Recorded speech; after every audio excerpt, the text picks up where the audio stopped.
BJP કદાચ ત્રીજી વાર ફરી સત્તામાં તો આવી જશે। કહેવાય છે કે દિલ્હીનો રસ્તો યુપીથી જાય છે, પરંતુ આ વખતે તો અખિલેશ યાદવની એસપી અને અન્ય પક્ષોએ ભાજપના દિલ્હી સુધીના જવાના રસ્તે ચોક્કસ થોડી અડચણો ઊભી કરી છે। હવે આ બાબતે જ્યારે યુપીની વાત થતી હોય, રામ મંદિરના મુદ્દા હોય, અનેક મુદ્દાઓ પણ ચર્ચામાં રહ્યા છે। ચૂંટણીમાં રામ મંદિરનો મુદ્દો ખાસ ચર્ચાઓમાં રહ્યો, પરંતુ રામ મંદિરનો મુદ્દો ભાજપને એટલો બધો ફળ્યો નથી લાગતો। વિકાસજી, આપની પાસે આવવા માંગીશ। રામ મંદિરના મુદ્દે ભાજપે ચૂંટણીમાં ઘણા બધા પ્રચારો કર્યા, પરંતુ જ્યારે રામ મંદિરની વાત આવી ત્યારે પરિણામો કંઈક વિપરીત જોવા મળ્યા। અયોધ્યાની જે ફૈઝાબાદ બેઠક છે, એ બેઠક જ ભાજપ હારી ગયું। શું લોકોએ રામ મંદિરના મુદ્દો ભાજપને મત નથી આપ્યા એવું કહી શકાય? જો એક વસ્તુ છે કે રામ મંદિરના મુદ્દા ઉપર બીજેપીને એક ફાયદો થઈ શકે છે।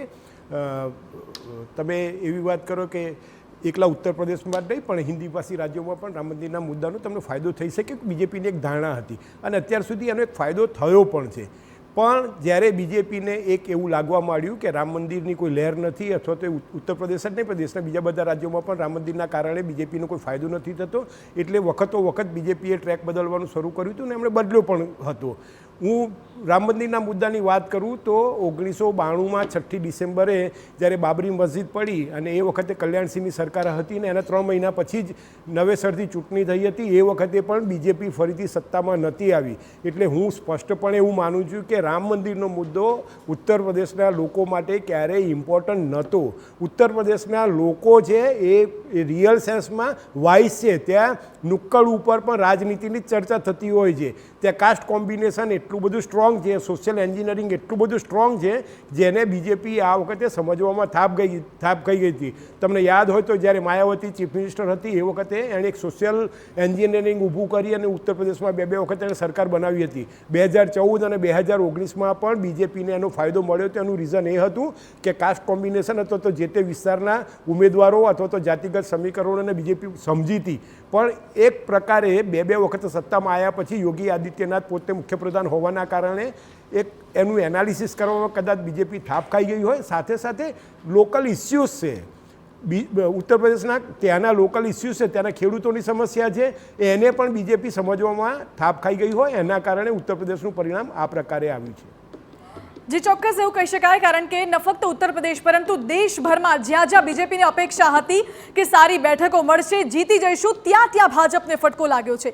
જગદીશભાઈ, ભાજપે જે ધારણાઓ કરી હતી તે ધારણાઓ તો અત્યારે દેખાઈ નથી રહી અને ભાજપ ચોક્કસ થાપ ખાઈ રહી છે। અનેક મુદ્દાઓ પર ભાજપ આ વખતે ચૂંટણી લડી, પરંતુ છતાં પણ આ વખતે ભાજપને એટલું બધું જેટલો ધારણા હતી એટલો ફાયદો જોવા નથી મળી રહ્યો અને ચોક્કસ પ્રકારે એનડીએના એ પરિણામો જ દેખાઈ આવે છે અને સાથે ઇન્ડિયા ગઠબંધનના એ પરિણામો પણ દેખાઈ આવે છે।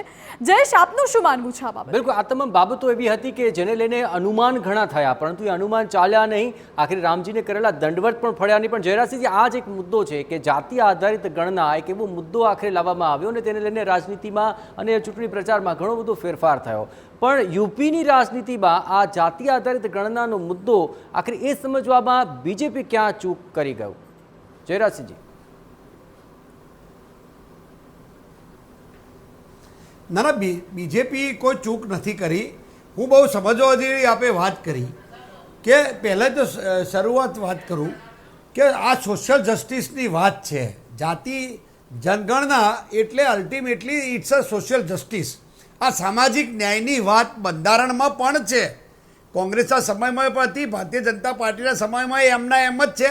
પણ જે રીતે અપ્રચાર કરવામાં આવ્યો એટલે આ મુદ્દા તમે છેડ્યો છે, એટલે જ હું વાત કરું છું। કોઈ ઓછી સીટો કેમ એના કારણોમાં પડતો નથી, પણ જે રીતે અપ્રચાર કરવામાં આવ્યો એ રીતે પહેલી વાત એમને કરી કે જો જ્યારે અસર કરતો ન દેખાયો ત્યારે આ બધા મુદ્દા પણ આવ્યા હતા, પણ તું તે કદાચ અસર ન કર્યા।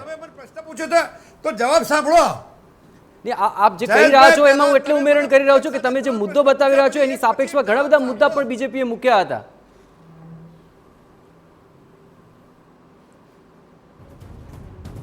જયરાજસિંહજી, મને પૂછજો, જવાબ આપીશ। તમે જે પ્રશ્ન પૂછ્યો જવાબ આપીશ।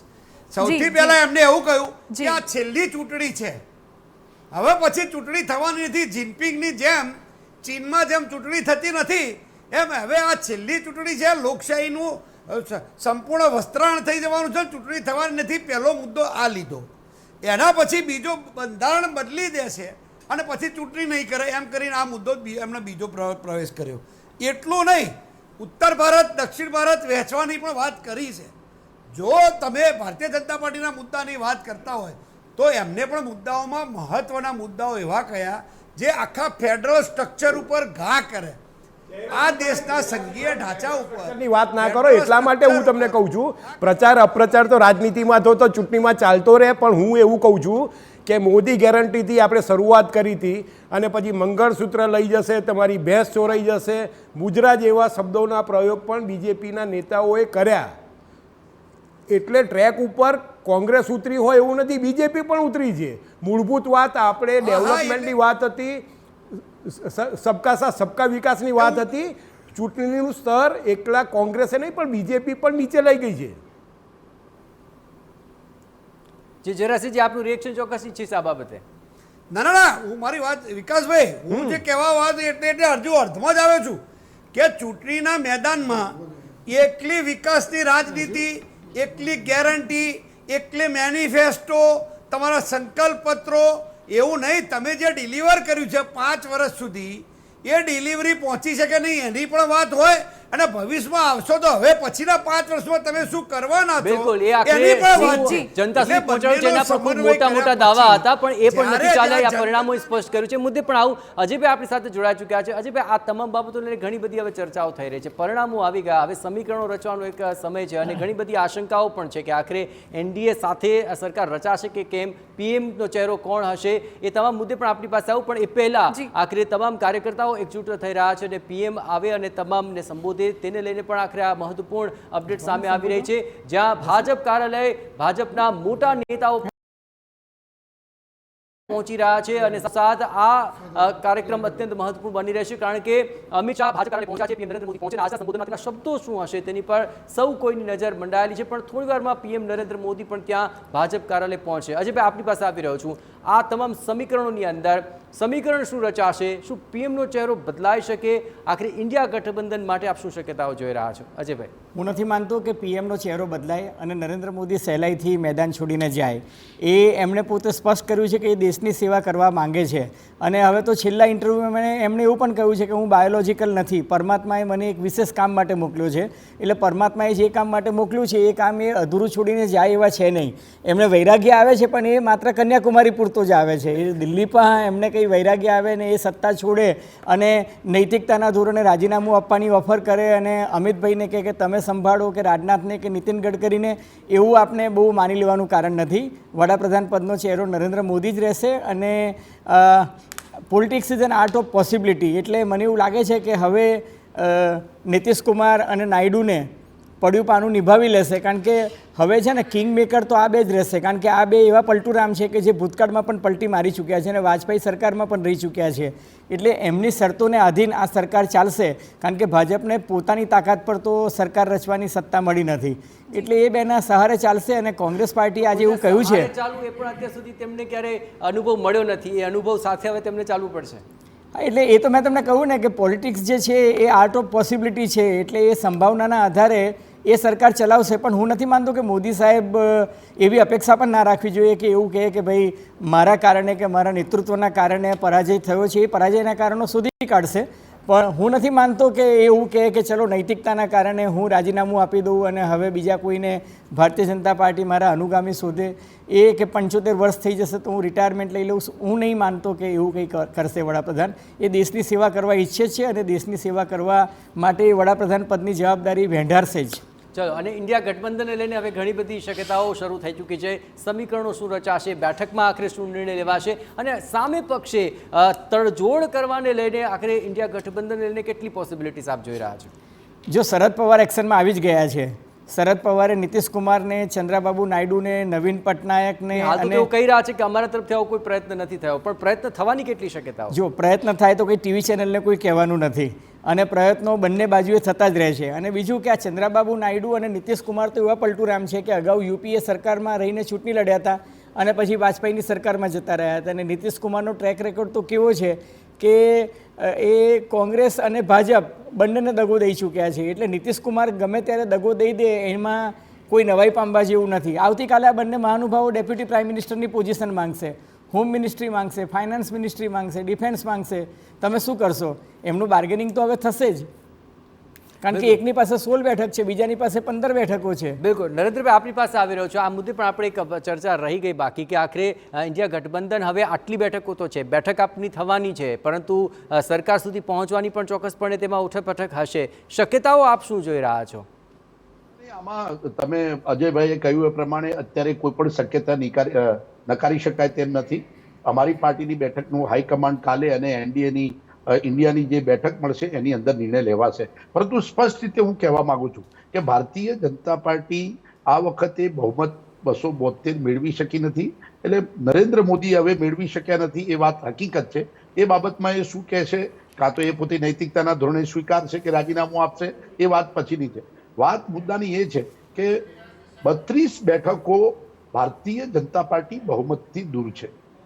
5 વર્ષ એમને સરકાર નીતિશ કુમાર અને ટીડીપી એમ બંને વખત ચાલી શકે એમ નથી. બંને સંપૂર્ણ રાજનીતિના મોટા ખેલાડી છે અને એમને છેલ્લી ભૂતકાળની અંદર ગઠબંધનોની સરકારોની અંદર મુખ્ય ભૂમિકા ભજવી ચૂક્યા છે. એટલે ભારતીય જનતા પાર્ટી જે અહમથી ને જે વાત કરતી હતી, જે એમના એજન્ડા હતા, એ તમામ એજન્ડાઓ હવે ચાલી શકવાના નથી. હું તો સંપૂર્ણ શક્યતા જોઈ રહ્યો છું. અજયભાઈ કહે છે કે ડેપ્યુટી પ્રાઇમ મિનિસ્ટર માગશે, તો હું સંમત નથી. હવે બંને જણ પ્રધાનમંત્રી પદ માગશે કે હું પ્રધાનમંત્રી, તો બીજી બેઠકો લાવવાની ક્યાંથી? શું ભારતીય જનતા પાર્ટી કે નરેન્દ્ર મોદીમાં આ પ્રકારની વાતમાં જવાબ કેવી રીતે મળશે? નીતિશ કુમાર સ્પષ્ટ રીતે કાલે કે પરમ દિવસે કેમ પ્રધાનમંત્રી પર ન માગે? એટલે ભારતીય જનતા પાર્ટી કપડા ચડાણ છે ને ચોક્કસથી ઇન્ડિયા ગઠબંધન પણ આ દિશાની અંદર ચર્ચા કરશે. એ ખડગે સાહેબની અને રાહુલજીની પ્રેસ કોન્ફરન્સમાં સ્પષ્ટ થઈ ચૂક્યું છે કે કાલે થયા પછી ચર્ચામાં જશે. અને ભવિષ્ય શું થશે એ તો બહુ અઘરું છે. ભારતીય જનતા પાર્ટીએ અને નરેન્દ્ર મોદીએ નૈતિકતાના ધોરણે સ્વીકાર કરી લેવું પડશે કે પોતે બહુમત લાવી શક્યા નથી. અને એનડીએનું ગાડું ક્યાં સુધી ચાલશે એ તો 2 દિવસની અંદર ખબર પડી જશે. ચોક્કસથી હું એવું માનું છું કે કદાચ સરકાર બનવાની નથી એવું મને સ્પષ્ટ જણાય છે. જી બિલકુલ, એ જે બાબત આપ કહી રહ્યા છો, જયરાજસિંહ કંઈ કહેવા માંગી રહ્યા છે. જી જયરાજસિંહ.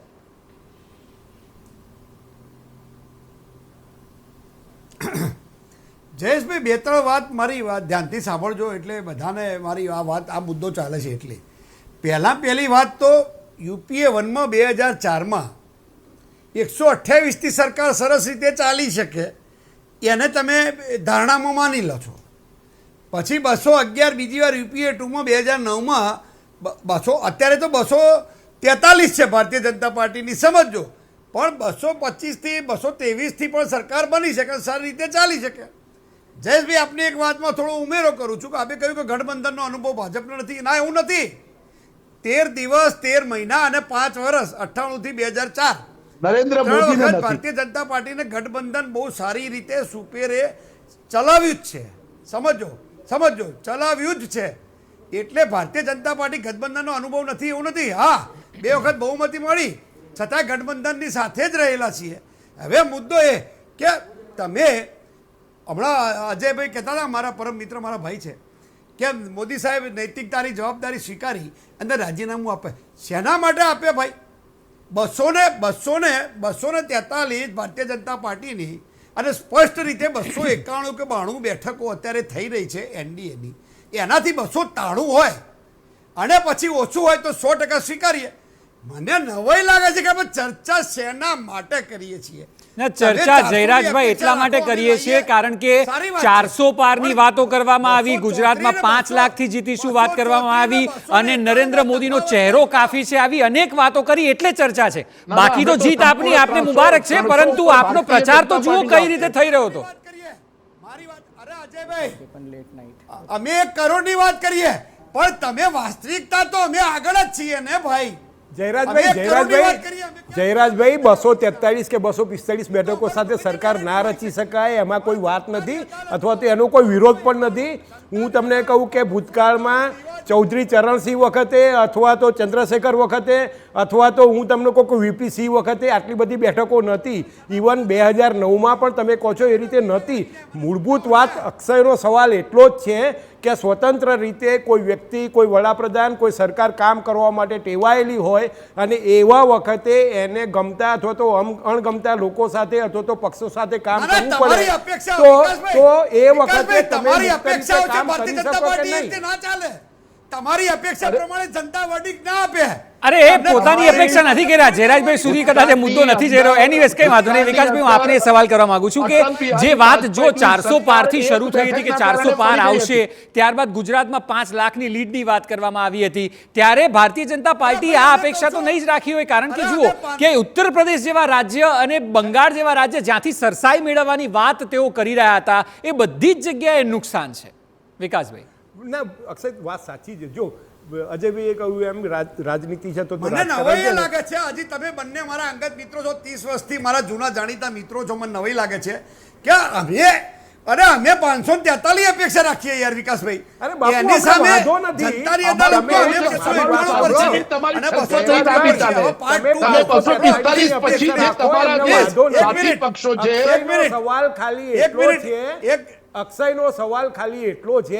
એક મિનિટ મને કહેવા દો વિકાસભાઈ મારી વાત પૂરી કરવા દો. વિકાસભાઈ, હા કરો. પાર્ટ 2 સાંભળો જ ખરા. પાર્ટ 2 જે 234, સમજો બંને તજજ્ઞો છો, તમારું લખેલા અમે વાંચીએ છીએ, તમારું બોલેલું સાંભળીએ છીએ. તમે બધે 234માં 234 એટલે કે ઇન્ડિયા ગઠબંધન, સમજો એની અંદર 350 બેઠકો તો એકબીજાની સામે લડ્યા છે. 350 બેઠકો મમતા બેનર્જીની સામે કોંગ્રેસ લડે, રાહુલ ગાંધીની સામે એલડીએફનો યુડીએફના ઉમેદવારો છે. સમજો મારી વાત. પંજાબમાં સામે લડે. અત્યારે ભાઈ તમને એકતા ક્યાંથી લાગવા માંડી? અત્યારે ચૂંટણી જો ભેગા લડ્યા નથી, ભેગા બેસવાની તૈયારી નથી, એકબીજા ઉપર ગુરકિયા કરો છો, એકબીજા ઉપર કાતરિયા ખાઓ છો, તમારે કોઈ મનમેળ નથી, કહેવા પૂરતો તમે ઇન્ડિયા ગઠબંધન કહો છો. જૂજ 100-150 બેઠકો ઉપર તમે સમાધાન કર્યું છે. તમે કેજરીવાલ જોડે દિલ્હીમાં સમાધાન, પંજાબમાં સામે, બંગાળની અંદર બેસવાનું ભેગા મોદી સાહેબના હરાવવા માટે, પણ ચૂંટણી સામે લડવાની, કેરાલામાં બેસવાનું ભેગાની વાત કરવાની, ચૂંટણી સામે લડવાની. તો તમે, અમારે તો એવું નથી ને. અમારે તો એકી અવાજે એકી રાગે 291 એટલે 91. તમારા 234 ભેગા કરતા ફેણ પડી જશે. હજુ જુઓ તો ખરા, ફેટ પડી જશે તમારા. હજુ તો મમતાજીના બધાની ડિમાન્ડ તો સાંભળજો ભાઈ. તમે જો ચૂંટણી 350 બેઠકો એવી છે વિકાસભાઈ કે સામે લડે છે એકબીજાની, એ ભેગા બેસવાની વાત તો જવા દો. જયરાજસિંહભાઈ, જો મારી વાત સાંભળો, તમે મને કન્વિન્સ કરી શકશો, પણ મૂળભૂત વસ્તુ એ જયરાજસિંહભાઈ એક વસ્તુ એવી છે. જયરાજસિંહભાઈ, મારી એક વસ્તુ સાંભળો કે એનડીએ સરકાર ના બનાવી શકે એવો કહેવાનો કોઈ મતલબ નથી. બિલકુલ. મારો અથવા તો અક્ષયનો કહેવાનો મતલબ એટલો છે કે કોઈ વ્યક્તિ, કોઈ પાર્ટી અને કોઈ સરકાર સ્વતંત્ર રીતે કામ કરતી હોય અને એને કોઈના સપોર્ટ સાથે કામ કરવું પડતું હોય. આપણે વિકાસભાઈ એટલી જ છે. બિલકુલ એ મુદ્દો છે, અને એ મુદ્દો છે તો ખરો જ, કારણ કે ગત 2 ટર્મની કમ્પેરિઝનની વાત કરવામાં આવે છે. હવે કેવી રીતે બનશે સરકાર, જો તેની વાત કરીએ અને બિગ વોલ પર આપને બતાવવાનો પ્રયત્ન કરીએ તો વધારે સારી રીતે સમજી શકાય કે સરકાર બનવાના સમીકરણ શું છે. અહીં પાછળ બિગ વોલ પર એ સમીકરણ આવશે, જે હું આપને સમજાવી પણ શકીશ કે આટલી સ્થિતિમાં સરકાર બની શકે. હવે આપ જુઓ, ફોટોસ થોડા વધારે છે. અહીં 239 બેઠક જે છે બીજેપીની, ચંદ્રાબાબુ નાયડુની 16 અને નીતિશ કુમારની 12 છે, શિંદેની 7 છે, ચિરાગની 5 છે, અન્ય 13 અને કુલ 292 થાય છે. એટલે જે કિંગ મેકરની ભૂમિકા હશે તે સ્વાભાવિક ચંદ્રાબાબુ નાયડુ અને નીતિશ કુમારની હશે. અને સ્વાભાવિક જ્યારે તેઓ આવશે, કારણ કે જો શિંદે તો એનીવેઝ એમની સાથે એટલા માટે પણ છે કારણ કે મહારાષ્ટ્રમાં પણ તો સરકાર છે, એટલે અહીં કોઈ એવી ચિંતાનું કારણ નથી જોવા મળી રહ્યું. પરંતુ ચંદ્રાબાબુ નાયડુ અને નીતિશ કુમાર આ બંને જ કિંગ મેકર ભૂમિકામાં આવશે કે જેઓને સાથે રાખીને એનડીએ કુલ 292 થશે. આમ જોઈએ તો બંનેની ભેગા થઈને 28 બેઠક છે, પરંતુ જે સ્થિતિમાં 28 બેઠકો આવી છે તે કેલ્ક્યુલેશન જો આપ કરશો તો પણ આપને સમજાશે કે આ બંનેની ભૂમિકા હવે પછીની સરકારમાં કેટલી મહત્વની રહેશે. આપણી સાથે હાલ રાજકોટથી પૂર્વ મુખ્યપ્રધાન વિજયભાઈ રૂપાણી જોડાયા છે ચર્ચામાં. વિજયભાઈ, આપનું સ્વાગત છે. સૌથી પહેલો સવાલ એ કે જે સ્થિતિ અત્યારે જે છે, ટેલી જે જોવામાં આવી રહી છે ગુજરાતમાં, તો ભાજપનો દબદબો યથાવત છે. જો કે કોંગ્રેસે ખાતું ખોલ્યું છે, પરંતુ ઓવરઓલ દેશમાં 291 એનડીએ અને 234 ઇન્ડિયા, આ પ્રકારના પરિણામની અપેક્ષા તો ભારતીય જનતા પાર્ટીએ નહોતી રાખી. લાગે છે કે આ અપેક્ષાની બહારનું પરિણામ છે?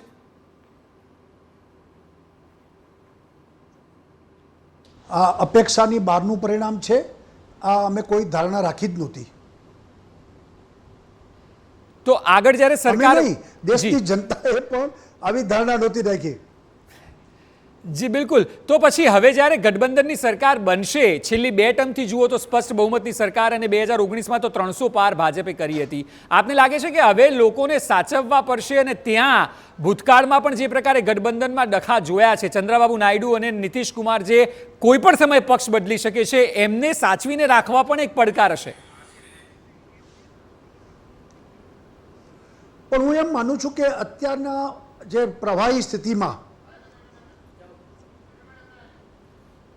જેટલી પાર્ટીઓ છે એમાં મોદી અને અમિતભાઈ જ 2 વ્યક્તિ એવી છે કે જે આ બધું સાચવી શકે, સાથે રાખી શકે અને સરકાર ચલાવી શકે. બાકી તો કોઈનું કામ નથી. માની લ્યો રાહુલ ગાંધી પ્રયત્ન કરે તો એનાથી સચવાય નહીં. અચ્છા વિજયભાઈ, બીજો મહત્વનો મુદ્દો એ છે કે ઉત્તર પ્રદેશ જેવું રાજ્ય કે જ્યાં પહેલીવાર એવું થયું કે 2 વાર બેક ટુ બેક વિધાનસભામાં સરકાર આપની પાર્ટીએ બનાવી, અને ત્યારબાદ રામ મંદિરનો એક મોટો મુદ્દો હતો કે જે આ સફળતા ભારતીય જનતા પાર્ટીને દેખાઈ રહી હતી, એ 80 બેઠકો પર ગડબડ કેમ થઈ? શું ક્યાંક રણનીતિમાં ચૂક માનો છો? એટલે ચોક્કસ કંઈક ચૂક હશે જ, પણ અત્યારે કેવું થોડું વહેલું છે. હજી તો પરિણામ ફાઇનલ થઈ રહ્યા છે. પણ મને એમ લાગે છે કે 2-3 દિવસમાં જ રાજકીય વિશ્લેષણો, યુપીના લોકોની જે કંઈ ચર્ચાઓ, અને એના આધાર ઉપર આપણે કહી શકશું કે આ શું થયું યુપીમાં. કારણ કે યુપીમાં ધારણા કરતાં વધારે બેઠકો ઓછી થઈ છે. વિજયભાઈ, આપણે એક સવાલ પૂછવો છે કે પંજાબના પરિણામોથી આ અપેક્ષિત હતા કે આનાથી સારા આવી શકતા હતા? ના, મને એમ લાગતું હતું કે 2-3 સીટ તો નીકળશે જ, પરંતુ ભાજપ માટે પંજાબમાં ઘણા પડકારો હતા. ભારતીય જનતા પાર્ટી કદી સરકારમાં નહોતી. આજે પણ અમારા 2 ધારાસભ્યો છે ત્યાં આગળ. ભાજપ પાસે કોઈ નગરપાલિકા નથી, કોઈ પંચાયત નથી, કોઈ સરકારનો હિસ્સો નથી, કોઓપરેટિવમાં પણ અમે નથી ત્યાં આગળ. એવે વખતે અમારે આ બધા વિરોધી પરિબળો સામે લડવાનું. આમ આદમી પાર્ટીની સરકાર છે, ભૂતકાળમાં અકાલીના મુખ્યમંત્રી રહી ચૂક્યા છે, અને સાથે સાથે કિસાન આંદોલન ત્યાં પંજાબમાં અત્યારે ચાલી રહ્યું છે. ભારતમાં એક જ રાજ્ય એવું છે કે જ્યાં કિસાનો આંદોલન કરી રહ્યા છે. ઘણા ગામડાઓમાં અમારા સામે વિરોધો પણ થયા હતા, છતાં અમે લોકો ચૂંટણી લડતા હતા. અને સાથે ઉગ્રવાદી એટલે કે ખાલિસ્તાનવાદી લોકો અને કટ્ટરપંથીઓએ પણ આ વખતે 2 જણા ચૂંટાણા છે. એમના અમૃતપાલ જેલમાંથી ચૂંટાણો છે. આ આખી માનસિકતા અને આ આખા પરિબળો વચ્ચે ભાજપ આ વખતે પહેલીવાર એકલે હાથે લડ્યું. એટલે હું એમ માનું છું કે અમારો વોટ શેર વધ્યો છે. 7ના સીધા અમે 18 પહોંચ્યા છીએ, અને સાથે સાથે 3-4 સીટ એવી છે કે જેમાં અમે બીજો નંબર છીએ. પણ વિજયભાઈ, વર્ષો સુધી શિરોમણી અકાલી દળ એનડીએનું એક પાર્ટ હતું, અને હવે એ એનડીએનું પાર્ટ નથી. પંજાબમાં જો એસએડી સાથે તમે ચૂંટણી લડ્યા હોત તો કદાચ સારું પરિણામ આવી શક્યું હોય તેવું લાગે છે આપને? એટલે આમાં અકાલી દળને પણ નુકસાન થયું છે. એને 1 સીટ મારા ખ્યાલથી મળી છે કે નથી મળી મને ખબર નથી, એ પણ સાફ થઈ ગયું છે. સવાલ અકાલી સાથે ચોક્કસ ગામડામાં અને શીખોની પાર્ટી અકાલી છે, શહેરોમાં અને હિન્દુઓની પાર્ટી એ ભારતીય જનતા પાર્ટી છે. આ કોમ્બિનેશન ચાલત. પરંતુ પહેલાં કિસાન આંદોલન વખતે અકાલી દળે એનડીએમાં છે દીધો. અકાલી દળ ખાલી પોતાના સ્વાર્થ માટે એનડીએ છોડી દીધું હતું, એટલે આ વખતે ગઠબંધન શક્ય ન બન્યું. જે ખૂબ ખૂબ આભાર અમારી સાથે જોડાવા બદલ. શોમાં આપણે આગળ વાત કરીશું કેટલી બેઠકો ઇમ્પોર્ટન્ટ છે, સ્ટાર કેન્ડિડેટ્સની પણ આપણે વાત કરવાની છે અને ખાસ કરીને કોણ સ્ટાર કેન્ડિડેટ્સ કેટલી માર્જિનથી તેમને જીત મેળવી છે કે એવા સ્ટાર કેન્ડિડેટ્સ કે જેમની જીત પર ખૂબ વધારે વિશ્વાસ હતો પણ તેમને અત્યારે હાર મળી છે. આ તમામ બાબતે આપણે ગ્રાફિક્સના માધ્યમે સમજવાનો પ્રયત્ન કરીશું, પણ અત્યારે સ્ટુડિયોમાં આપણે આપણી જે ચર્ચા છે તે ચાલુ રાખીને ખાસ કરીને આપણે યુપીની વાત કરી. યુપીનો જે ફેક્ટર છે, મહારાષ્ટ્રનો ફેક્ટર છે, પશ્ચિમ બંગાળનો ફેક્ટર છે, આ તમામ ફેક્ટર્સ મને એવું લાગી રહ્યું છે કે એનડીએ ઉપર ખૂબ વધારે તેમને જે છે પ્રભાવ પોતાનો દાખવ્યો છે. અજયભાઈ, તમને શું લાગી રહ્યું છે, કયા એવા ફેક્ટર્સ છે જેના લીધે આ તમામ જગ્યાઓ પર એનડીએને નુકસાન થયું છે? જો હું તમને કહું કે ભારતીય જનતા પાર્ટીએ જે અબકી બાર 400 પારનું જે સૂત્ર આપ્યું ને એ એને સૌથી વધારે બુમરેંગ થયું. એનું મુખ્ય કારણ એ હતું કે ભારતીય જનતા પાર્ટીએ તો પોતાના કાર્યકર્તાનો ઉત્સાહ વધારવા માટે કહી દીધું કે અબકી બાર 400 પાર. એમને પોતાને પણ ખબર હતી કે 400 પાર જવાનું નથી, કારણ કે ગ્રાઉન્ડ રિયાલિટી મારા ને તમારા કરતાં એ લોકો વધારે અભ્યાસપૂર્ણ રીતે ઘણી બધી એજન્સીઓ થ્રુ તપાસતા હોય છે. પરંતુ થયું શું કે અયોધ્યા એટલે કે ફૈજાબાદની લોકસભાની જે બેઠક છે એના ઉમેદવાર લલ્લુસિંહ કે જે ચૂંટણી હારી ગયા, રામ મંદિરની કહેવાતી લહેર હોવા છતાં પણ, અને અરુણ ગોવિલ પણ હારી ગયા, એ રામના વેશમાં કલાકાર તરીકે હતા, એ મેરઠથી હારી ગયા. પણ અલબત્ત એ આડ વાત છે. આ બંને મહાનુભાવો એટલે ખાસ કરીને લલ્લુ સિંઘે એવું કહ્યું કે 400 સીટ इसलिए જરૂરી है क्योंकि हम संविधान बदलना चाहते हैं, એટલે કે અમે ભારતનું બંધારણ બદલવા માંગીએ છીએ. અને એ પછી એમણે એક શ્વાસે ઉમેર્યું પણ ખરું કે આ બંધારણ બદલાય તો જ એમ કે અનામતની નીતિ બદલાય. હવે અયોધ્યાનો સંસદ સભ્ય અને જેને ટિકિટ મળી છે એ આ વાત ઉચ્ચારે તો સ્વાભાવિક છે કે એનાથી પ્રત્યાઘાત પડે. અને એના સૂરમાં સૂર પુલાવતા જ્યોતિ મિર્ઘાએ નાગપુરથી એ જ વાતનો સૂર પુરાવ્યો અને એને પાછું વધારે વિચાર વિસ્તાર કરતાં કહ્યું કે રાજ્યસભામાં ભાજપ પાસે પૂરતું સંખ્યાબળ નથી, 2/3 બહુમતી નથી, એટલે કે લોકસભામાં 400 હોય તો જ એમ કે લોકસભા અને રાજ્યસભા ભેગા થઈને બંધારણીય સુધારો કરવા માટે આ નંબર જરૂરી છે. ત્યારબાદ એ જ વાતનો ઉચ્ચાર આચાર્ય ગિરિરાજ કિશોરે કર્યો, કર્ણાટકના ઉમેદવાર અનંતકુમાર હેગડેએ કર્યો, અલબત્ત ભાજપ એની ટિકિટ કાપી. એટલે આખો દેશમાં છે ને એક માહોલ આવ્યો. અને ત્યારબાદ રાહુલ ગાંધી, અખિલેશ મુલાયમસિંહ દરેક જગ્યાએ સંવિધાન બચાના એ કરીને નીકળી ગયા. હવે ઉત્તર પ્રદેશ એક એવું રાજ્ય છે કે જ્યાં દલિત અતિદલિત એક કાંસીરામની ભૂમિ છે અને કાંસીરામે ત્યાંના લોકોને બંધારણ પ્રત્યે સંવિધાન પરત્વે અત્યંત જાગૃત કર્યા છે. અને એ લોકોએ એ વાત એમને ગળે ઉતરી ગઈ કે આ સંવિધાન બદલવાની વાત એટલે સરકારી નોકરીઓમાંથી દલિત અતિદલિત અને ઓબીસી કોમ્યુનિટીને બેદખલ કરવાની વાત છે, સવાલ એ પણ છે લાવવાની વાત છે. આપ જે મુદ્દાઓની વાત કરો છો વિકાસભાઈ, કારણ કે અજયભાઈએ જે કહ્યું કે મુદ્દાઓ છેવાડાના માનવી સુધી પહોંચ્યા, તો સવાલ તો એ પણ છે કે ભારતીય જનતા પાર્ટીએ મુદ્દાઓને કેમ ન પહોંચાડી શકી, કેમ વિપક્ષનો મુદ્દાઓ એટલા હાવી રહ્યા? આપ જો બંનેની કમ્પેરિઝન કરો તો આપને શું લાગે છે? સ્થાનિક મુદ્દાઓ તો હતા, પણ એક પ્રકારની હું તમને કહું કે સ્થાનિક ઉમેદવારોની એરોગન્સ છે ને એણે પણ એક પ્રકારનું હું તમને કહું કે બીજેપીના પરફોર્મન્સને અસર કરી. હું તમને બીજેપીની 3 દેવીઓની જે વાત કરું કે તમે અમેઠીમાંથી સ્મૃતિ ઈરાનીની તમે વાત કરો, હૈદરાબાદમાંથી તમે માધવી લતાની વાત કરો અને અમરાવતીમાંથી તમે નવનીત રાણાની વાત કરો. ત્રણેય ફિયરી લીડર્સ હતા. ત્રણેય એવું કહેવાય કે હારી જ ના શકે.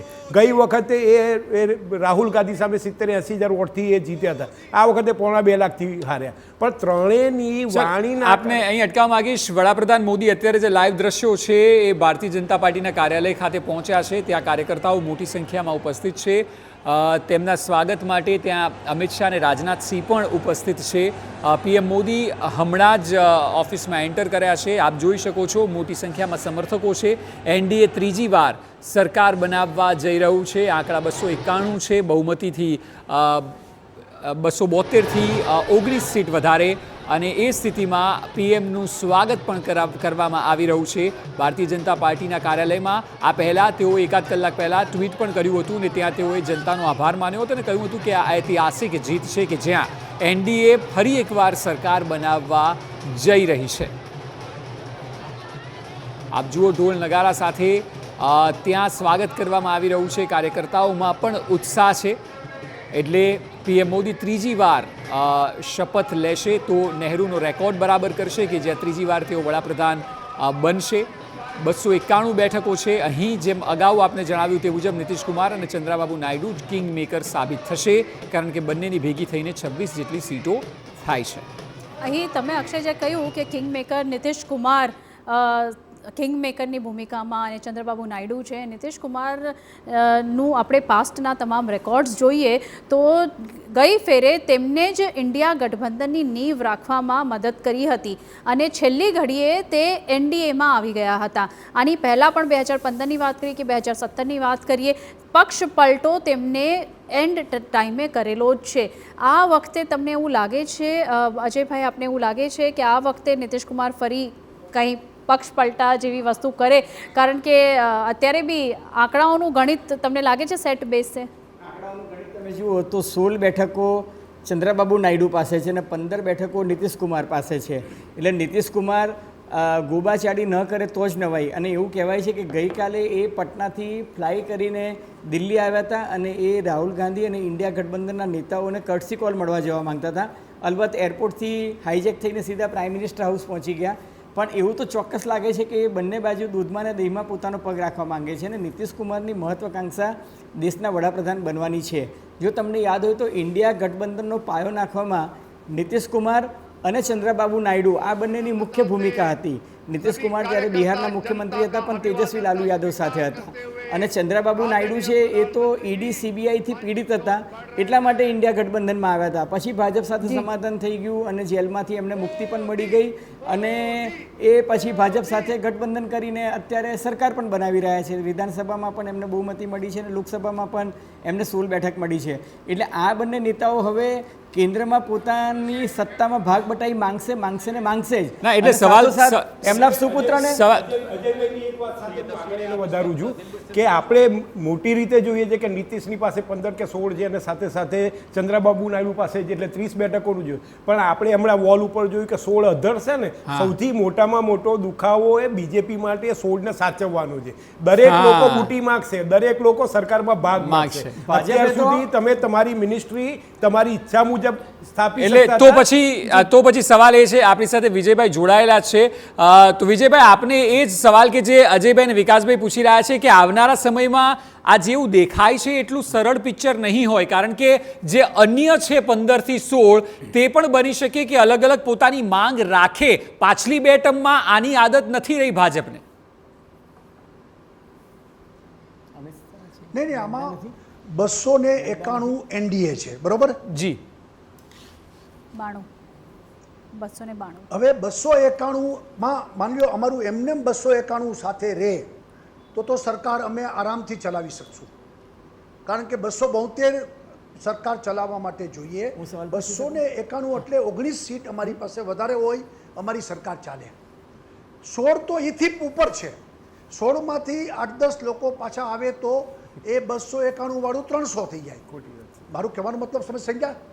એટલે 291 જો સાથે ચાલે નીતિશ કુમાર ને ચંદ્રબાબુ વ્યવસ્થિત તો કાંઈ પ્રોબ્લેમ નથી. એ જો ગરબડું થાય તો પ્રશ્ન ઊભો થાય. વિજયભાઈ નમસ્કાર, અજય બોલું છું. બોલો.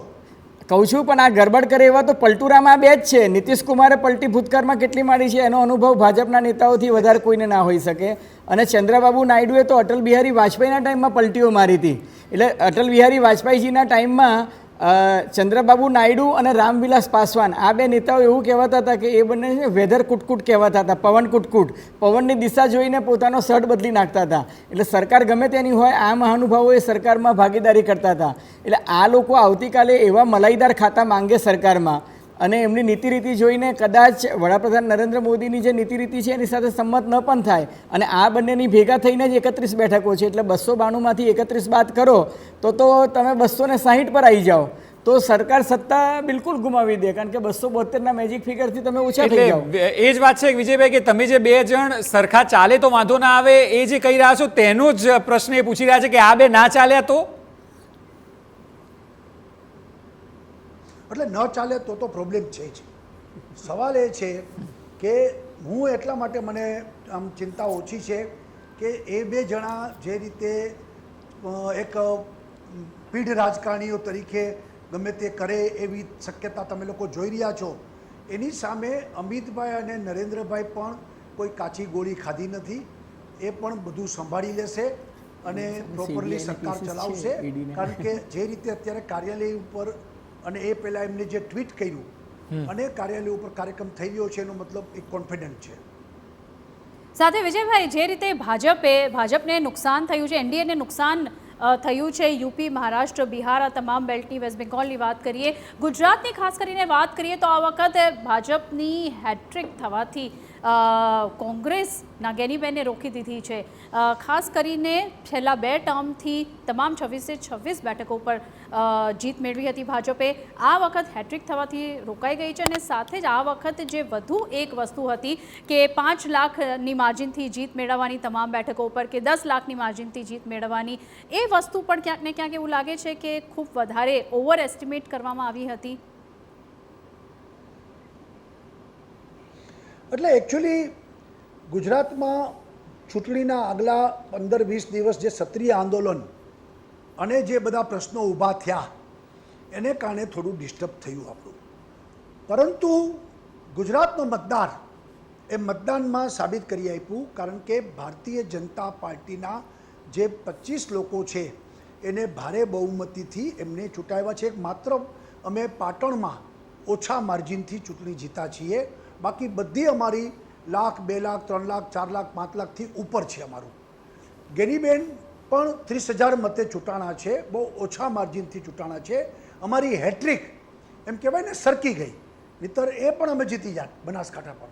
જી, પાટણમાં પણ એવું છે કે ઓછા માર્જિનથી જીત મેળવી છે ભાજપે. સરકી ગઈ ને, હા મેં કીધું ને, પાટણ અમે એક ઓછા માર્જિનથી જીતા, બાકી બધી સીટો અમારી 1 લાખ, 2 લાખ, 5 લાખ, 4 લાખ, 4.5 લાખ આવા મતોથી છે. એટલે એમાં અમિતભાઈને સીઆરને મત તો 7 લાખ, 8 લાખ ઉપર છે અને બરોડા પણ અમે 5 લાખ ઉપર છીએ. જી, તો આ બધી વસ્તુ જે ચાલી રહ્યું છે એમાં મતદારો ભાજપ સાથે જ રહ્યા છે. ગુજરાતની પ્રજા ભારતીય જનતા પાર્ટી સાથે રહી છે કહી શકીએ આપણે.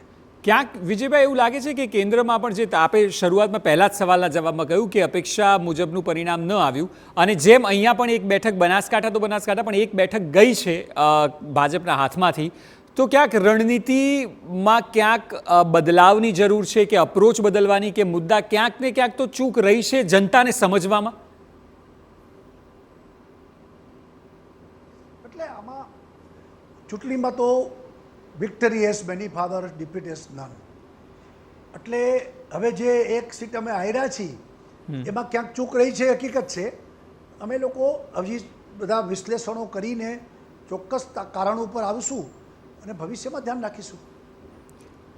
સર, જ્યાં સુધી વાત, કારણ કે પંજાબની આપે વાત કરી, પંજાબના પ્રભારી હોવાના નાતે ઉત્તર પ્રદેશની વાત કરી, પરંતુ પાડોશી રાજ્ય મહારાષ્ટ્ર જે છે ત્યાં પણ મોટી બહોળી સંખ્યામાં ગુજરાતી મતદારો પણ છે અને ગુજરાતી અને મરાઠી મતદારો છે. ત્યાં મહારાષ્ટ્રમાં ભારતીય જનતા પાર્ટીએ છેલ્લા થોડા સમયથી જે પગલાં લીધા એ બધા જ એવું લાગે છે કે પાર્ટીની અગેન્સ્ટ રહ્યા, કારણ કે એક તો ઉદ્ધવ ઠાકરે અને શરદ પવાર આ બંને સાથે લોકોના ઇમોશન્સ જોડાયા હોય તેવું લાગે છે. તો બેક ટુ બેક મહારાષ્ટ્રમાં આટલા બધા રાજકીય નિર્ણય ખોટા જાય એ તો ભારતીય જનતા પાર્ટીની ક્યારેય સૂઝબૂઝ રહેતી નથી, હંમેશા સફળતા મળી છે. તો મહારાષ્ટ્રમાં ગડબડ ક્યાં થઈ? એટલે મહારાષ્ટ્રમાં એકચ્યુઅલી અમે સત્તાથી બહાર આવી ગયા. શિવસેનાએ અમારી સાથે વિશ્વાસઘાત કર્યો. શિવસેના, કોંગ્રેસ અને એનસીપી આ લોકો સાથે મળીને સરકાર બનાવી. અમે બહાર રહી ગયા, અમે આઇસોલેટ થયા. પછી શિવસેના પણ તૂટી અને એનસીપી પણ તૂટી. જે શરદ પવાર અને ઉદ્ધવનો જે હોલ્ટ, એનો જે ફાંકો એ ઉતરી ગયો અને એની પાર્ટી પણ જેને વર્ટિકલ સ્પ્લિટ થયા. સવાલ એ આવ્યો કે ચૂંટણીમાં જે રીતે સીટોની વિતરણ થયું એમાં એવું લાગ્યું કે અત્યારે પરિણામ જોતા કે જે બાકીના મતો, એટલે કે શરદ પવારના હાથમાં જ આપણે મરાઠા આખી લોબી રહી અને ઉદ્ધવ ઠાકરેના હાથમાં બોમ્બેમાં અને આજુબાજુમાં એના હાથમાં પૂરી મહારાષ્ટ્રીયન અને મહારાષ્ટ્રીયન લોકોના મતો એ અંતે એમના સાથે જ રહ્યા. શિંદે એમાં કરી ન શક્યા કશું અને ભાઈ આપણા અજીત પવાર પણ ન કરી શક્યા. આ વાસ્તવિકતા છે. બિલકુલ. જ્યારે પાર્ટી 400 પારની વાત કરતી હતી ત્યારે પીએમ મોદીએ પણ જ્યારે TV9ને એક્સક્લુઝિવ ઇન્ટરવ્યૂ આપ્યું ત્યારે અમે પૂછ્યું હતું કે બેઠકો ક્યાં વધે છે આપના હિસાબે, તો પીએમએ એવું કહ્યું હતું કે સંભાવનાઓ ભરપૂર છે, કારણ કે ઉત્તર પ્રદેશમાં પણ એક આશા પાર્ટીની હતી, એ સિવાય પશ્ચિમ બંગાળમાં વધારાની આશા હતી. આ બંને રાજ્યોને પકડીએ તો બંને રાજ્યોમાં ખૂબ ડ્રાસ્ટિક નુકસાન થયું છે. તો જે બે રાજ્યોના બેઝ પર 400 બેઠકની વાત થતી હતી, એ જ બે રાજ્યોમાં કદાચ પ્રોપર હોમવર્ક ન થઈ શક્યું. આપ માનો છો કે બંને રાજ્યો જેમાં લીડ લેવાની હતી ત્યાં લીડ તો ઠીક, ગત ટર્મની પણ સચવાઈ ના શકી? ના, એટલે વાત સાચી છે. એસેસમેન્ટ માં આપણામાંથી ઊંધું ઉતર્યું. સવાલ બંગાળમાં વાતાવરણ, મહેનત, કાર્યકર્તાઓએ સંઘર્ષ કર્યો તો અમે માનતા હતા કે બંગાળમાં 25થી વધારે બેઠકો આવશે. એને બદલે સર્વેમાં પણ આવ્યું, એક્ઝિટ પોલમાં પણ આવ્યું, પણ વાસ્તવિકતા જુદી નીકળી. ઉત્તર પ્રદેશમાં તો એટલું બધું નુકસાન થયું કે આ તો કલ્પના બહાર છે. એટલે કારણ કે યોગીજીની લોકપ્રિયતા આજે પણ એટલી જ છે ઉત્તર પ્રદેશમાં, અને મોદીજીની પણ ઉત્તર પ્રદેશમાં લોકપ્રિયતા છે. છતાં પણ ઉત્તર પ્રદેશનું પરિણામ જુદું આવ્યું કે જેમાં હમણાં ઘણા મહારથીઓ પણ હારી ગયા. એટલે ઉત્તર પ્રદેશમાં કંઈક ચોક્કસ એવું કંઈક પરિબળ થયું હશે કે જે આખા ઉત્તર પ્રદેશને પરિણામને ઉલટસુલટ થયું. અને સાથે જ મને એવું લાગે છે કે પશ્ચિમ બંગાળની પણ જો આપણે વાત કરીએ તો પશ્ચિમ બંગાળમાં બહુ બધા કરપ્શનના કેસીસ હતા ટીએમસીના લીડર્સના અગેન્સ્ટમાં. સાથે સંદેશખાલીનો સૌથી મોટો મુદ્દો હતો બસીરહાટની સીટ પરથી. એને લઈને ખૂબ જ અગ્રેસિવલી ભાજપ તરફથી પ્રચાર કરવામાં આવ્યો હતો. ત્યાંની જે મહિલા ઉમેદવાર હતી ભાજપની, એ પણ જે છે એમને ઊભા રાખવામાં આવ્યા હતા, એ પણ હારી ગયા છે. આપને શું લાગી રહ્યું છે કે અહીં શા માટે ભાજપની કોઈ પણ સ્ટ્રેટેજી કામ ન કરી? એટલે એમાં પશ્ચિમ બંગાળમાં અમે લોકોએ એગ્રેસિવલી ખૂબ આ વખતે પ્રચાર કર્યો, એગ્રેસિવલી પાર્ટી આગળ ચાલી.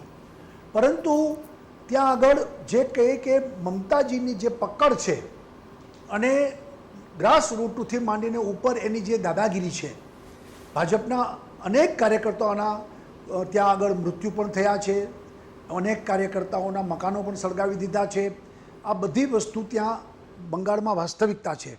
એની સામે આપણે ત્યાં આગળ ટૂંકા પડ્યા અને એમની જે આખી પકડ એને તોડી ન શક્યા એવું જ માનવું પડે આપણે. જી બિલકુલ, આ તમામ બાબતો છે, પરંતુ વિકાસભાઈ અને અજયભાઈ પણ છે, એક સવાલ એમની પાસેથી પણ લઈએ. વિજય સર પણ જોડાયેલા છે. વિકાસભાઈ, પશ્ચિમ બંગાળની વાત કરીએ, યુપીની તો આપણે બહુ વાત કરી. પશ્ચિમ બંગાળનો જે ગઢ છે, એવું લાગતું હતું કે વિધાનસભા વખતે પણ ભાજપે જે એગ્રેસિવલી પ્રચાર કર્યો ત્યારબાદ પણ સફળતા ન મળી. 75થી 77 બેઠકો જ રહી. અને હવે લોકસભા સમયે પણ સંદેશખાલી જેવો મુદ્દો, પીએમએ પોતે ત્યાં ટાઈમ આપ્યો છે, સંદેશખાલીના પીડિતને ટિકિટ પણ આપી દીધી. કોઈ મુદ્દાઓ પશ્ચિમ બંગાળમાં કામ નથી કરી રહ્યા. એટલા સ્ટ્રોંગ મમતા બેનર્જી છે? સ્વાભાવિક રીતે તમે જુઓ તો Mamata Banerjee day by day વધારે સ્ટ્રોંગ પુરવાર થયા છે ને. એક પ્રકારની હેટ સ્પીચ છે ને, એ બીજેપી માટે આ વખતે સૌથી વધારે પ્રોબ્લેમેટિક અથવા તો સૌથી વધારે ડેન્જરસ પુરવાર થઈ. તમે આ વખતે જુઓ બીજેપીના સિનિયર્સ લીડર્સે તમે ન વાપરી શકાય એ પ્રકારના શબ્દો વાપર્યા એક રાજનીતિના ભાગરૂપે તો ચૂંટણી જીતવા માટે. એટલે એક પ્રકારની સિમ્પથી, આજે હું તમને કહું રાહુલ ગાંધીની તમે વાત કરતો, રાહુલ ગાંધીને ન કહેવાના શબ્દો બીજેપીના લીડર્સે ગયા. એના કારણે દેશના લોકોની એક સિમ્પથી કોંગ્રેસને મળીને સાથે સાથે જુદા જુદા રાજ્યોમાં બીજેપીના વિરોધી પક્ષોને મળી. પશ્ચિમ બંગાળમાં પણ એવું. પશ્ચિમ બંગાળમાં મમતા બેનર્જીને હરાવવા અથવા તો એના કિલ્લાને તોડવું બીજેપી માટે અઘરું નથી. નો ડાઉટ બીજેપીએ એના પ્રયાસો કર્યા, સંદેશખાલીના પીડિતને એને ટિકિટ પણ આપી, પણ આ વખતે બીજેપી એને એનકેસ નહીં કરી શકી. બીજેપીને એવું હતું કે 18ની જે એની હતી સ્ટ્રેન્થ એ કદાચ 22 કે 25 સુધી પહોંચી શકાશે, પણ જે રીતે મમતા બેનર્જીનું સ્ટ્રીમ રોલ ફરી વળ્યું એ લગભગ સિંગલ ડિજિટમાં આવીને ઊભા. ના, તો પછી સવાલ એ છે વિજયભાઈ, આપને પૂછીશ કે જે વિકાસ સર કહી રહ્યા છે મુજબ કે વધુ પડતી આક્રમકતા દાખવવામાં આવી, કદાચ એ બૂમરેંગ સાબિત થયું, કારણ કે જે પ્રકારના શબ્દ પ્રયોગ અથવા તો જેટલો એગ્રેસિવલી પ્રચાર કર્યો તેટલી જ બીજેપી પટકાઈ. એટલે બંગાળમાં વાત એટલે આ જેટલું અમે લોકોએ કરવાનું હતું એ બધું ત્યાં આગળ તાકાત લગાવીએ અને બંગાળના કાર્યકર્તાઓને હિંમત પણ આપી. કારણ કે બંગાળમાં ચૂંટણી લડવી એટલે એ પણ એક મોટું જોખમ છે. બંગાળના આપણા ગુજરાતી સમાજના લોકોને તમે પૂછો તો એ લોકો એટલા બધા બીવે છે કે આ લોકો ચૂંટણી પછી અમને હેરાન કરે. એટલે એટલી બધી દાદાગીરી ને ગુંડાગીરી પણ ત્યાં આગળ છે જ. અને વિધાનસભાની ચૂંટણીમાં અમે તો 3 સીટ હતી માંથી 75 થયા, એટલે એ એક મોટી એચિવમેન્ટ હતી. નો ડાઉટ સરકાર ના બની, પણ એચિવમેન્ટ 75 થયા.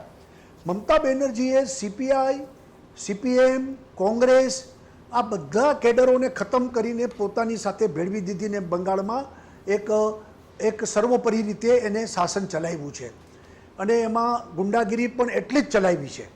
પરંતુ સવાલ એ છે કે સામે લડવા માટે જે સક્ષમ ત્યાં નેતૃત્વ જોઈએ, એમાં અમે લોકો ટૂંકા પડ્યા હશું. છે અને ખૂબ જ અગ્રેસિવલી મમતા બેનર્જી લડ્યા છે.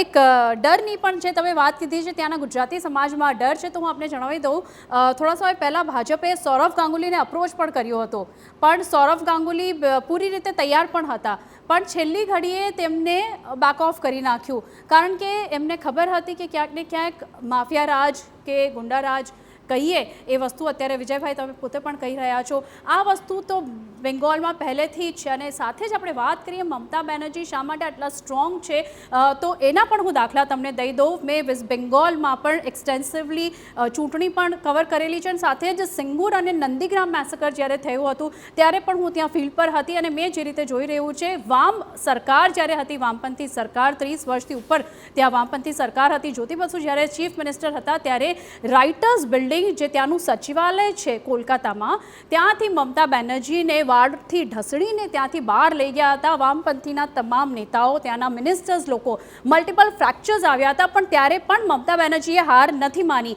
એટલે એમનામાં જે જુસ્સો છે, જે અગ્રેશન છે એ છે, અને આટલા સમયથી એ કરતા આવ્યા છે, અને ઘણા આંદોલન પણ કર્યા છે, ખાસ કરીને ખેડૂતોના માટે જે તેમણે આંદોલન કર્યા સિંગુર અને નંદીગ્રામ બાદ, ત્યારે TMCનું વર્ચસ્વ બંધાયું સમગ્ર બંગાળના તમામ અલગ અલગ જિલ્લાઓમાં, અલગ અલગ વિસ્તારોમાં, અને ત્યારબાદ અત્યારે મમતા બેનર્જી રાજ કરી રહ્યા છે. અને અહીં ફરી એક વખત TMCએ સાબિત કરી બતાવ્યું છે કે એમનું જે ગઢ છે એ ગઢમાં કોઈ પણ એન્ટ્રી લઈ શકે તે ખૂબ આસાન નથી. એટલે સવાલ એ છે અજયભાઈ કે જો મમતા બેનર્જીને આપણે જો જજ કરીએ તેમની બોડી લેંગ્વેજ, તેમની સાદગી, એવું લાગતું નથી ક્યારે એમને જોઈને કે આ પ્રકારનું રાજ્યમાં પ્રભુત્વ હોઈ શકે તેમના અંદાજને જોઈને, પરંતુ છતાં પરિણામો આવે છે. જો કે આ સવાલનો જવાબ હું લઉં છું આપની પાસેથી અજયભાઈ. હાલ સમય એક બ્રેકનો થયો છે, પરંતુ બ્રેક બાદ આનો જવાબ લઈશું. હાલ એક બ્રેક બાદ આપનું સ્વાગત છે. બ્રેક પહેલા જે રીતે અજયભાઈ હું જે સવાલ આપને પૂછી રહ્યો હતો કે પશ્ચિમ બંગાળની વાત આપણે કરી રહ્યા હતા અજયભાઈ, અને સાથે મમતા બેનર્જીની વાત હતી કે મમતા બેનર્જીની સાદગી જોઈને ક્યારેય એવું ન લાગે કે આ એક રાજ્ય પર આટલી હદનું પ્રભુત્વ હશે, કારણ કે સામાન્ય રીતે આપણે સ્વાભાવિક છે નેતાઓને જોઈએ તો તેઓ આક્રમક દેખાય, તેમની સાથે હંમેશા જન સહેલાબ જોવા મળે, અને તેઓ મમતા બેનર્જી એક સાદી સાડીમાં આવે છે, એ ચાલતા હોય, બોલતા હોય, તો એવું લાગે પણ નહીં કે આટલો બધો પ્રભાવ એ રાજ્યમાં હશે. ના, 100% મમતા બેનર્જીનો પ્રભાવ છે, અને એ જમીન સાથે જોડાયેલા છે. એમની સાદગી છે, પ્રામાણિકતા છે, બધું જ છે. અને બીજું હું તમને કહું, તમે સંદેશ ખલીની વાત આટલી બધી ચલાવી, સંદેશ ખલી વિશે 2 અલગ અલગ રિપોર્ટ આવે છે. એક રિપોર્ટ એવું પણ આવે છે કે એક આખું સ્ટિંગ ઓપરેશન હતું, એમાં સાચું ખોટું શું છે હું ચોક્કસ માનું છું કે સ્ત્રી સાથેનો અપરાધ કોઈ પણ જગ્યાએ હોય તો એની આકરામાં આકરી સજા પણ થવી જોઈએ. ગુનેગારો દોષિત ઠરાવવા માટે જે કંઈ સરકારે કરવું જોઈએ ચોક્કસ કરવું જોઈએ, પણ સામા પક્ષે ભારતીય જનતા પાર્ટીના પણ બેવડા ધોરણો જે છે, તમે જુઓ કે સ્વાતિ માલીવાલના કિસ્સામાં એક પોલિટિકલ પાર્ટીનો ઇસ્યુ છે, એમાં તો એટલું બધું કડક સ્ટેન્ડ લઈ લીધું કે કેજરીવાલના PAને જેલ ભેગા કરી દીધા. અને જો સ્વાતિ માલીવાલ સાથે દુર્વ્યવહાર કર્યો હોય તો એને ખરેખર જેલ ભેગા કરવા પણ જોઈએ. પણ બીજી તરફ દિલ્હીની સંખ્યાબંધ બહેનો કે જે ઓલિમ્પિકમાં ભારતનું પ્રતિનિધિત્વ કરતી હતી, જેમની સાથે વડાપ્રધાન મોદી સાહેબે ફૂટા પડાવ્યા હતા, એમને શુભકામનાઓ આપી હતી, એ વડાપ્રધાન મોદી સાહેબના નિવાસસ્થાનથી માત્ર 1.5-2 કિલોમીટર દૂર બેઠી હતી, અને એ બધી જ બહેનોનું એવું કહેવું હતું કે એમની સાથે બ્રિજભૂષણે દુર્વ્યવહાર કર્યો છે, શારીરિક અડપલા કર્યા છે, સેક્સ્યુઅલ એસોલ્ટ કર્યો છે, છતાં એની સામે કોઈ તપાસ ના થઈ. તપાસ કરવામાં જબરજસ્ત વિલંબ થયો, બહેનોને ઉપવાસ કરવા પડ્યા, દિવસોના દિવસો સુધી ત્યાં ઉપવાસ કરવા પડ્યા. તમે જુઓ કે એ જ રીતના મણિપુરમાં બહેનોને નગ્ન નિર્વસ્ત્ર હાલતમાં રોડ પર દોડાવી એમની પર સામૂહિક બળાત્કાર થયો, છતાં એના માટે એક ટ્વીટ ના થયું, એના માટે કોઈ તપાસ ના થઈ, એના માટે કોઈ સિનિયર નેતા ત્યાં મણિપુરમાં ના ગયા. અને એવા ઘણા બધા કિસ્સા હું તમને બળાત્કારના દર્શાવું કે જેમાં તમે એક આંખ આડા કાન કરવાની વૃત્તિ કરો, કારણ કે ક્યાંક ભારતીય જનતા પાર્ટીના સંસદ સભ્ય હોય, ક્યાં ભારતીય જનતા પાર્ટીના કેન્દ્રીય મંત્રીમંડળના સદસ્ય હોય, તો આ બેવડા ધોરણો પણ ખોટા છે ને. તમે સંદેશ ખલીના નામે આટલો મોટો હોબાળો મચાવો છો, તો તમે આના વિશે કેમ કાંઈ બોલતા નથી? તમારા સ્વાતિ માલીવાલનો ઇસ્યુ હોય તો 14 દિવસના રિમાન્ડ મળી જાય છે અને સરકારી તંત્ર એકદમ એક્ટિવ થઈ જાય છે. અને બીજા કિસ્સામાં તમે આ બેવડા ધોરણો ખોટા છે. કોઈ પણ મહિલા સામે અત્યાચાર થાય તો એની સામે કડકાઈથી પગલાં લેવાવા જ જોઈએ. બિલકુલ, આ તમામ મુદ્દાઓ છે અને જનતા તો આ જોઈ રહી છે અને એના જ પરિણામે આપ જોશો તો ગ્રાફ જે છે સતત નીચે જઈ રહ્યો છે. પરંતુ નરેન્દ્રભાઈ, જ્યારે વાત કોંગ્રેસની કરવામાં આવે, આપ જુઓ, એક વાત ચોક્કસ છે કે સ્થિતિ સારી થઈ છે અને એક પ્રકારે પ્રાણ ફૂંકાયા છે પાર્ટીમાં, કાર્યકર્તાઓમાં. પરંતુ ત્રીજી ટર્મ એવી હશે કે જ્યાં વિપક્ષમાં બેસવું પડશે. કોંગ્રેસે 15 વર્ષ કેન્દ્રમાંથી સત્તા ભોગવ્યા વગરના કાઢવા પડે, એ પણ તો ભારતીય જનતા પાર્ટીની મોરલ વિક્ટરી છે. ભારતીય જનતા, દરેકનો એક રાજનીતિમાં સમય હોય છે, દરેકનો એક દસકો હોય છે. નરેન્દ્ર મોદીનો સમય આવ્યો અને એ પોતે સફળ થયા. અલગ અલગ પ્રકારે એમને પોતાની રીતે રાજનીતિમાં ટકી રહીને સત્તા ભારતીય જનતા પાર્ટીને આપી. અને અત્યારની આ થર્ડ ટર્મમાં હું જોઈ શકતો નથી. તમે જે પ્રકારે 2 ટર્મની અંદર નરેન્દ્ર મોદી જે પ્રકારે વહીવટ કરતા હતા, જે એમની બોડી લેંગ્વેજ હતી, જે એમની કાર્ય પદ્ધતિ હતી, હવે આ સરકાર બને છે કે નહીં એ હું હજી નક્કી કહી શકતા નથી અને તમે પણ નહીં કહી શકો. હવે કાલે શું થવાનું છે એ તો આપણે ભવિષ્યમાં જોઈશું. પરંતુ જે પ્રકારે અહંકારથી, જે પ્રકારે રાજકીય રીતે તમામ બંધારણીય સંસ્થાઓનો દુરુપયોગ જે રીતે એમણે કર્યો છે, જે પ્રકારે ભારતના રાજકારણમાં આ પ્રકારની નીતિ, એક તરફ મોટી વાતો કરવાની, એક તરફ નીચલી કક્ષાની વાતો કરવાની, તમે ચૂંટણીના પ્રચારમાં જોઈ શકો છો કે પ્રધાનમંત્રી જેવી વ્યક્તિ મંગળસૂત્રની વાતો કરે, ભેંસોની વાતો કરે. એટલે આ વખતે જે પ્રકારે વાત કરી પ્રજાએ સ્વીકારે નથી. આજે પોતે અત્યારે ભવ્ય સ્વાગત કરી રહ્યા, તો એ ઉભા રહીને કહી શકે એમ નથી કે એમની બહુમતી પોતે નથી મેળવી શક્યા. એનડીએની બહુમતી ગઠબંધનની સરકાર તો જ્યારે પોતે સરકારમાં બેસશે અને જ્યારે વિશ્વાસનો મત મેળવવા જશે ત્યારે ખબર પડશે. પરંતુ પોતે અત્યારે જે પ્રકારે ભવ્ય સ્વાગત દ્વારા વાતો કરી રહ્યા છે ને ભારતીય જનતા પાર્ટીના જે તમામ નેતાઓ વાતો કરી રહ્યા છે, એમની અંદર શું વીતી રહ્યું છે જાણી રહ્યા છે આપણે. પરંતુ સ્પષ્ટ રીતે ભારતીય જનતા પાર્ટી આ વખતે ચૂંટણીમાં નિષ્ફળ ગઈ છે અને પ્રજાએ બીજો મેન્ડેટ આપ્યો છે. અજયભાઈ, એવું બની શકે કે, કારણ કે દર્શકો તો એ પણ જાણવા ઉત્સુક હશે કે આ જેવું દેખાય છે એટલું આસાન નહીં હોય. આવનારા દિવસોમાં અથવા તો કાલથી જ નવા પડકારો વધી શકે સરકાર સામે, અને નરેન્દ્ર મોદી જે અત્યાર સુધી ક્યાંય ફેસ નથી કર્યા 10 વર્ષમાં. 100%. એટલે હવે માની લો કે નરેન્દ્રભાઈએ ચૂંટણી પહેલાં જે પેલો 100 દિવસનો રોડમેપ તૈયાર કર્યો હતો, પછી 2047નું વિકસિત ભારતનું પ્લાનિંગ કર્યું હશે. હવે કાલે નીતિશ કુમાર અને ચંદ્રબાબુ નાયડુ કહેશે કે ના ભાઈ, આમ ના થવું જોઈએ. ચંદ્રબાબુ નાયડુ પોતાની વોટ બેંકને સંતોષવા માટે કહેશે કે CA નહીં કરવાનું, તો અમિતભાઈ કે મોદી સાહેબ કશું નહીં કરી શકે.